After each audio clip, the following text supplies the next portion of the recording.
Hey guys, welcome back. Day 13, but really it's like the 10th day or 11th day of reading. Today I had Boy Scouts and I kind of forgot about it yesterday when I was talking about finishing up all those chapters. It kind of inconvenienced me of about 2 hours. So I'm going to try and read as much as I can. My voice is a little raspy right now, but I hope to get like 5 chapters done so I can close up the gap a little bit more. So I'll only maybe 7 tomorrow.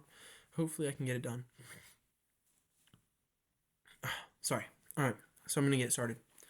All right. So this is chapter 33. Jacob meets Esau. And Jacob lifted up his eyes and looked, and behold, Esau was coming, and 400 men with him. So he divided the children among Leah and Rachel and the 2 female servants. And he put the servants with their children in front, then Leah with her children, and Rachel and Joseph last of all. He himself went on before them, bowing himself to the ground 7 times until he came near his brother. But Esau ran to him and embraced him and fell on his neck and kissed him, and they wept.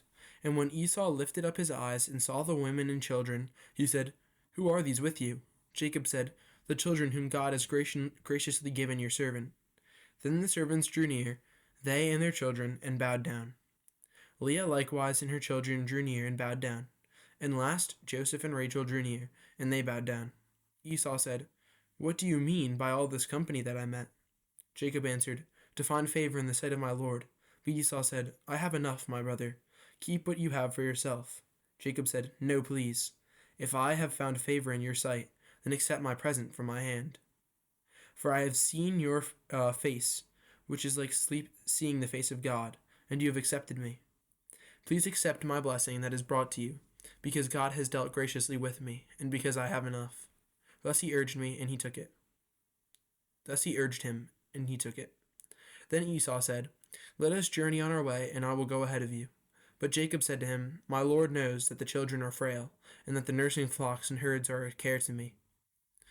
If they are driven hard for one day, all the flocks will die. Let my Lord pass on ahead of his servant, and I will lead on slowly at the pace of the livestock that are ahead of me, and at the pace of their children, until I come to my Lord in Seir." So Esau said, "Let me leave with you some of my people who are with me." But he said, "What need is there?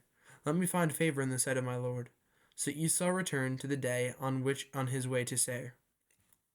But Jacob journeyed to Succoth, and built himself a house and made booths for his livestock. There the name of the place is called Succoth. And Jacob came safely to the city of Shechem, which is in the land of Canaan, on his way to Paddan Aram. And he camped before the city.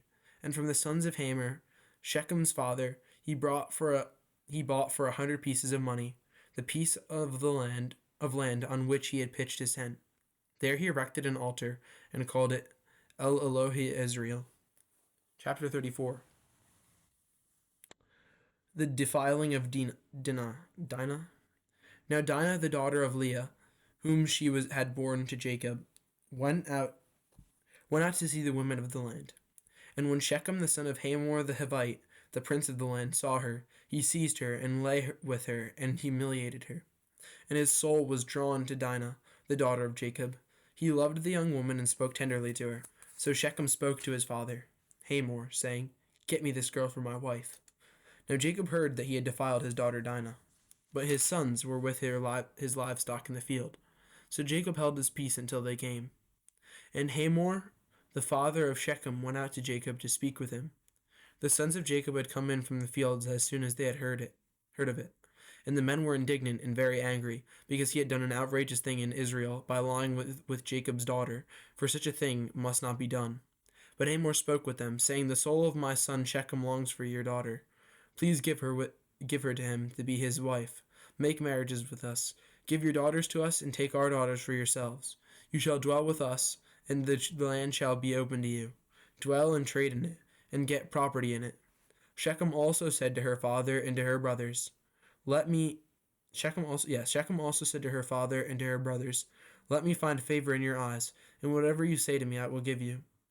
Ask me for as great a bride price and gift as you will, and I will give you whatever you say to me. Only give me the young woman to be my wife." the sons of Jacob answered Shechem and his father Hamor deceitfully, because he had defiled their sister Dinah. They said to him, "We cannot do this thing, to give our sister to one who is uncircumcised, for that would be a disgrace to us. Only on this condition will we agree to be with you. Will we agree with you, that you will become as we are by every male among you being circumcised. Then we will give our daughter to you, and we will take your daughters to ourselves, and we will dwell with you and become one people. But if you will not listen to us and be circumcised, then we will take our daughter and we will be gone." Their words pleased Hamor and Hamor's son Shechem. And the young man did not delay to do the thing, because he delighted in Jacob's daughter. Now he was the most honored of all his father's house. So Hamor and his son Shechem came to the gate of their city and spoke to the men of their city, saying, "These men are at peace with us. Let them dwell in the land and trade in it. For behold, the land is large enough for them. Let us take their daughters as wives, and let us give them our daughters. Only on this condition will the men agree to dwell with us to become one people. When every male among us is circumcised, as they are circumcised, will not their livestock, their property, and all their beasts be ours? Only let us agree with them, and they will dwell with us." And all who went out of the gate of the city listened to Hamor and his son Shechem. And every male was circumcised, all who went out of the gate of the city. On the third day, when they were sore, two of the sons of Jacob, Simeon and Levi, Dinah's brothers, took their swords and came against the city while it felt secure, and killed all the males. They killed Hamor and his son Shechem with the sword, and took Dinah out of Shechem's house and went away. The sons of Jacob came upon the slain in the plundered city, because they had defiled their sister. They took their flocks and their herds, their donkeys, and whatever was in the city and in the field, all their wealth, all their little ones, all their wives, all that was in the houses, they captured and plundered. Then Jacob said to Simeon and Levi, "You have brought trouble on me by making me stink to the inhabitants of the land, the Canaanites and the Perizzites. My numbers are few, and if they gather themselves against me and attack me, I shall be destroyed, both I and my household." But they said, "Should he treat our sister like a prostitute?" Chapter 35. God blesses and renames Jacob. Sorry, guys. God said to Jacob, "Arise, go up to Bethel and dwell there. Make an altar there to the God who appeared to you when you fled from your brother Esau." So Jacob said to his household and to all who were with him, "Put away the foreign gods that are among you, and purify yourselves, and change your garments.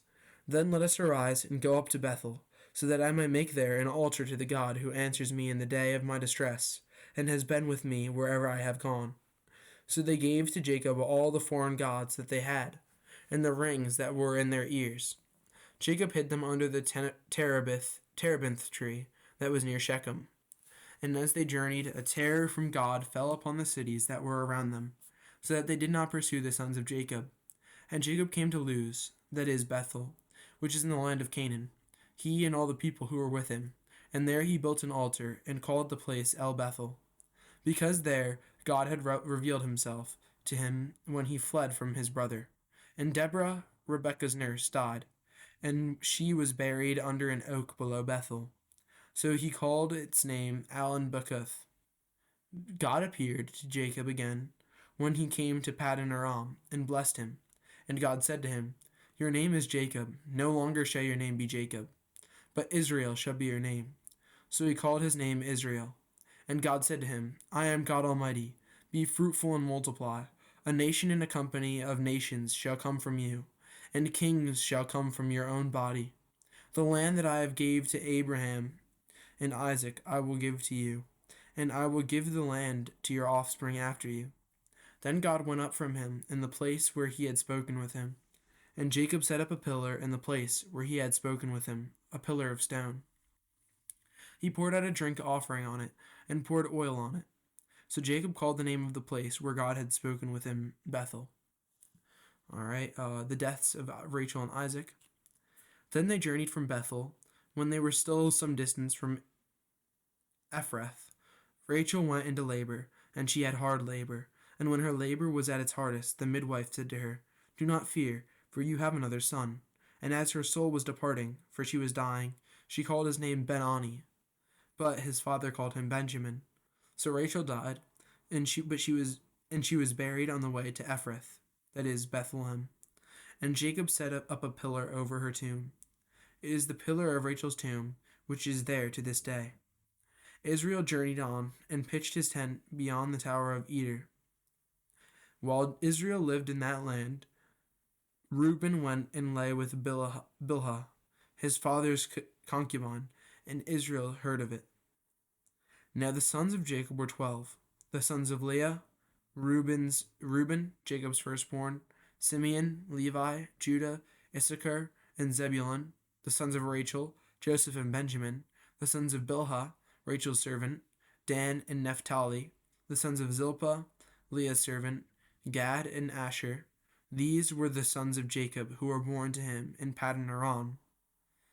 And Jacob came to his father Isaac at Mamre, or Kiriath Arba, that is, Hebron, where Abraham and Isaac had sojourned.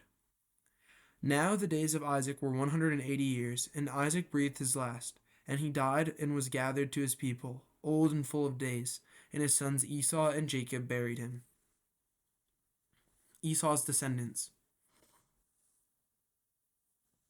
Chapter 36. These are the generations of Esau, that is Edom.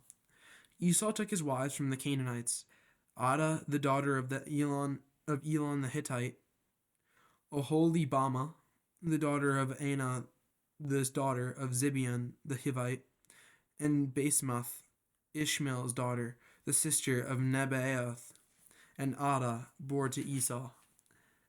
Eliphaz, Basemath bore Ruel, and Oholibamah bore Jush, Jalam, and Korah.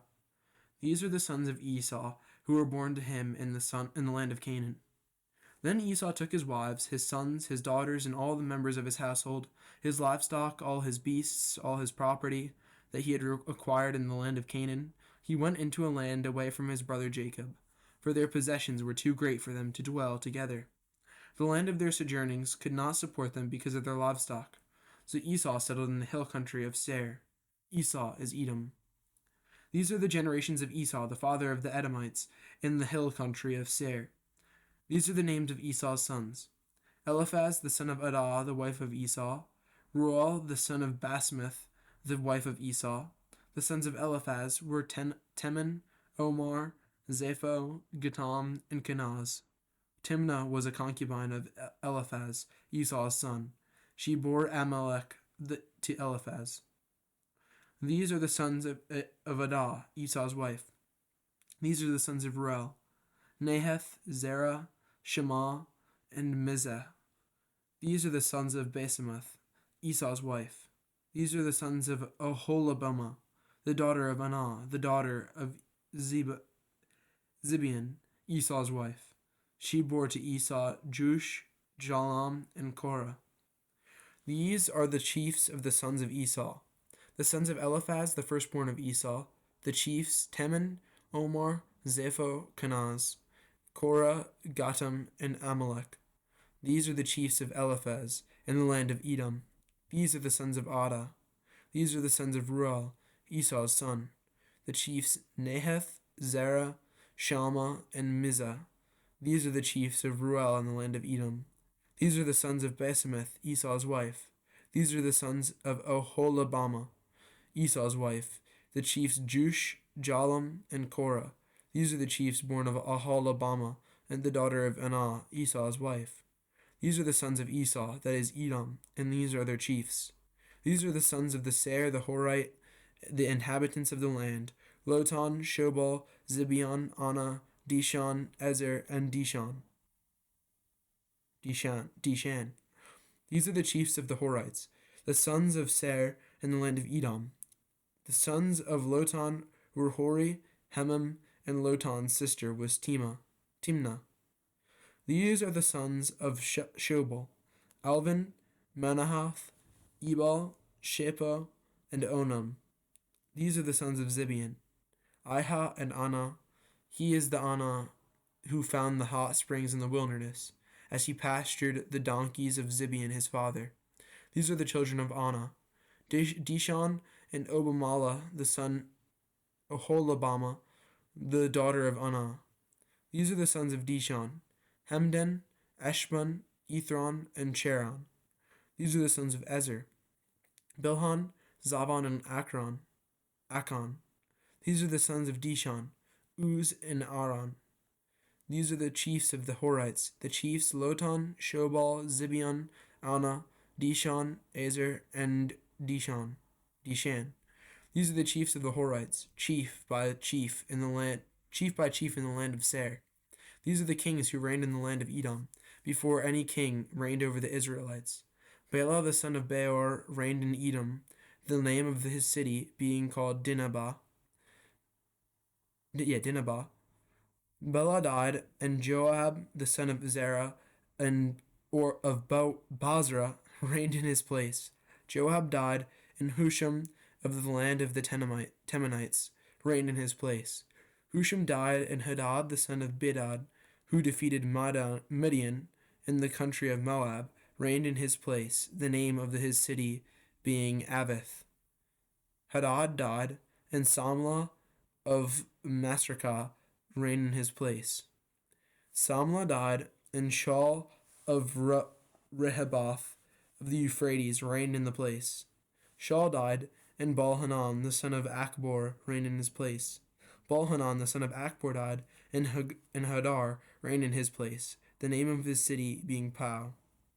His wife's name was Mehetabel, the daughter of Matred, daughter of Mezahab. Those are the names of the chiefs of Esau, according to their clans and their dwelling places. By their names, the chiefs Timnah, Alva, Jetheth, Oholabama, Elah, Penan, Kenaz, Taman, Mibzar, Magdiel, and Iram. These are the chiefs of Edom, that is Esau, the father of Edom, according to their dwelling places in the land of their possession. One second, guys, sorry. Just gotta readjust for a second. I don't know how much I'm gonna be able to do more. I apologize. I kind of didn't think this out much. Alright, let's see. Chapter 37, Joseph's Dream. Jacob lived in the land of his father's sojournings, in the land of Canaan. These are the generations of Jacob. Joseph, being 17 years old, was pasturing the flock with his brothers. He was a boy with the sons of Bilhah and Zilpah, his father's wives, and Joseph brought a bad report of them to their father. Now Israel loved Joseph more than any of his other sons, because he was the son of his old age, and he made him a robe of many colors. But when his brothers saw that their father loved him more than all of his other brothers, they hated him and could not speak peacefully to him. Now Joseph had a dream, and when he told it to his brothers, they hated him even more. He said to them, "Hear this dream that I have dreamed. Behold, we were binding sheaves in the field, and behold, my sheaf arose and stood upright. And behold, your sheaves gathered around it and bowed down to my sheaf." His brothers said to him, "Are you indeed to reign over us, or are you indeed to rule over us?" So they hated him even more for his dreams and for his words. Then he dreamed another dream, and told it to his brothers, and said, "Behold, I have dreamed another dream. Behold, the sun, the moon, and 11 stars were bowing down to me." But when he told it to his father and to his brothers, his father rebuked him and said to him, "What is this dream that you have dreamed? Shall I and your mother and your brothers indeed come to bow ourselves to the ground before you?" And his brothers were jealous of him, but his father kept the saying in mind.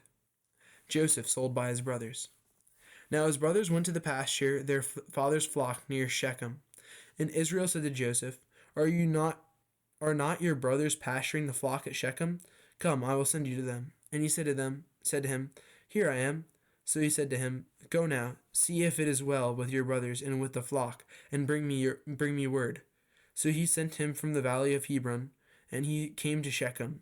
And a man found him wandering in the fields, and the man asked him, What are you seeking?" "I am seeking my brothers," he said. "Tell me, please, where are they pasturing the flock?" And the man said, "They have gone away, for I heard them say, 'Let us go to Dothan.'" So Joseph went after his brothers and found them at Dothan. They saw him from afar, and before he came near to them they conspired against him to kill. They said to one another, "Here comes this dreamer. Come now, let us kill him and throw him into one of the pits." Then we will say that a fierce animal has devoured him, and we will see what will become of his dreams." But when Reuben heard him, he rescued him out of their hands, saying, "Let us not take his life." And Reuben said to them, "Shed no blood. Throw him into this pit here in the wilderness, but do not lay a hand on him, that he might rescue him out of their hand to restore him to his father." So when Joseph came to his brothers, they stripped him of his robe, the robe of many colors that he wore, and they took him and threw him into a pit. The pit was empty; there was no water in it. Then they sat down to eat, and looking up saw a caravan of Ishmaelites coming from Gilead with their camels bearing gum, balm, and myrrh, on their way to carry it down to Egypt. Then Judah said to his brothers, "What profit is it if we kill our brother and conceal his blood? Come, let us sell him to the Ishmaelites, and let not our hand be upon him. For he is our brother, our own flesh," and his brothers listened to him. Then Midianite traders passed by, and they drew Joseph up and lifted him out of the pit and sold him to the Ishmaelites for 20 shekels of silver. They took Joseph to Egypt. When Reuben returned to the pit and saw that Joseph was not in the pit, he tore his clothes and returned to his brothers and said, "The boy is gone, and where shall I go?" Then they took Joseph's robe and slaughtered a goat and dipped the robe in the blood. And they sent the robe of many colors and brought it to their father and said, This we have found. Please identify whether it is your son's robe or not." And he identified it and said, "It is my son's robe. A fierce animal has devoured him. Joseph is without doubt torn to pieces." Then Jacob tore his garments and put sackcloth on his loins and mourned for his son many days. All his sons and all his daughters rose up to comfort him. But he refused to be comforted and said, "No, I shall go down to Sheol to my son, mourning." Thus his father wept for him. Meanwhile, the Midianites had sold him in Egypt to Potiphar, an officer of Pharaoh, the captain of the guard. Judah and Tamar, chapter 38. It happened at that time that Judah went down from his brothers and turned aside to a certain Adullamite, whose name was Hira. There Judah saw the daughter of a certain Canaanite, whose name was Shua. He took her and went into her, and she conceived and bore a son, and he called his name Er. She conceived again and bore a son, and she called his name Onan. Yet again she bore a son, and she called his name Shelah. Judah was in Chezib when she bore him. And Judah took a wife for Er, his firstborn, and her name was Tamar. But Er, Judah's firstborn, was wicked in the sight of the Lord, and the Lord put him to death. Then Judah said to Onan, "Go in to your brother's wife, and perform the duty of a brother-in-law to her, and raise up offspring for your brother." But Onan knew that the offspring would not be his. So whenever he went into his brother's wife, he would waste the semen on the ground, so as not to give offspring to his brother. And what he did was wicked in the sight of the Lord, and he put him to death also. Then Judah said to Tamar, his daughter-in-law, "Remain a widow in your father's house, till Shelah my son grows up," for he feared that he would die, like his brothers. So Tamar went and remained in her father's house. In the course of time, the wife of Judah, Shua's daughter, died. When Judah was comforted, he went up to Timnah, to his sheep shearers, he and his friend Hira, the Adullamite. And when Tamar was told, "Your father-in-law is going up to Timnah to shear sheep," she took off her widow's garments and covered herself up with a veil, wrapping herself up, and sat down to the entrance of Enaim, which is on the road to Timnah. For she saw that Shelah was grown up, and she had not been given to him in marriage. When Judah saw her, he thought she was a prostitute, for she had covered her face. He turned to her on the roadside and said, "Come, let me come in to you," for he did not know that it was his daughter-in-law. She said, "What will you give me, that you may come in to me?" He said, "I will send you a young goat from the flock." And she said, If you give me a pledge until you send it." He said, "What pledge shall I give you?" She replied, "Your signet and your cord and your staff that is in your hand." So he gave them to her and went into her, and she conceived by them. Then she arose and went away, and taking off her veil, she put on the garments of her widowhood.